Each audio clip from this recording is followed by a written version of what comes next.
All right, last week I gave props to millennials and their ability to get to financial independence faster, maybe just because of their learning curve and their low expenses. But this week, Generation X. Yeah, that's me. We're going to have all sort of fun. We're going to talk about those obstacles and also, I believe, the ways that we can get to financial independence. But first, financial independence. What is it that you will be doing when you're there? Is it spending time with family? Is it golfing? There it is. Man. Is it going out and about? What is it? I hope that you're going to be one of those people that's driving to work for only one reason, and that's because you want to and not because you have to. Let's get to it. Policeman taps the shades inside a Chevy 69. How bizarre. But that doesn't make it any less bizarre. What's bizarre? I mean, we're all pretty bizarre. How are you bizarre? I know you knew that song, but it was pretty bizarre, right? What was more bizarre than that?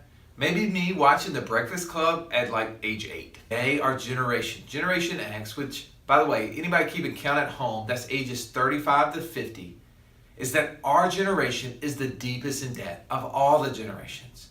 And even more sad, guess where we're putting all our faith, all our hope, all our future savings and investing dollars? Where's the number one financial vehicle we as Generation X are depending on the most? The 401k. No! Us Generation Xers have lots of obstacles standing in our way. At the top of the list is family and work. Just trying to balance those two. When you think about it, where we are with family, we have lots of time with kids and travel baseball, private schools, also some going off to college. With work, we're working 70, 80 hours a week in the business, then going home and working another 20 or 30 hours after. I mean, we're what Robert Kiyosaki refers to as self-employed business owners, as people who own a job.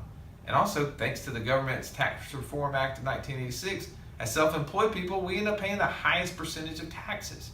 With all these things, it's no wonder why people are just burying their heads in the sand and only putting money in a 401k.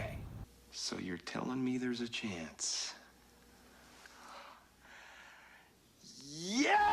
Yes, I actually believe that, and here's why. We have some of the highest incomes of all the generations that exist.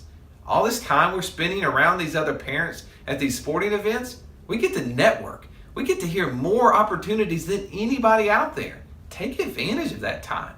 Not to mention, I know I made a case last week for the millennials and the fact that they have low expenses and they can leverage technology. But if we are focused as Generation X and we're motivated and we follow these 3 steps, I believe we can get there too. Number 1, be a better time manager. You've got to start automating things, creating processes, training people in your businesses to do your job so that you don't have to. Start trying to fire yourself in as many positions as you possibly can and train and hire other people to do that job for you. Number 2, quit buying liabilities. An asset is anything that actually puts money in your pocket. Liabilities are everything else. Lots of times, our generation wastes money on houses and cars. Those are things that take money out. Thirdly, become a professional investor. Investing in mutual funds, that's not a professional investor. Are you up for the task? Bueller.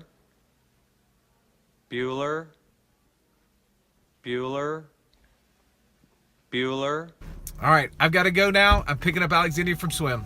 Happy Friday.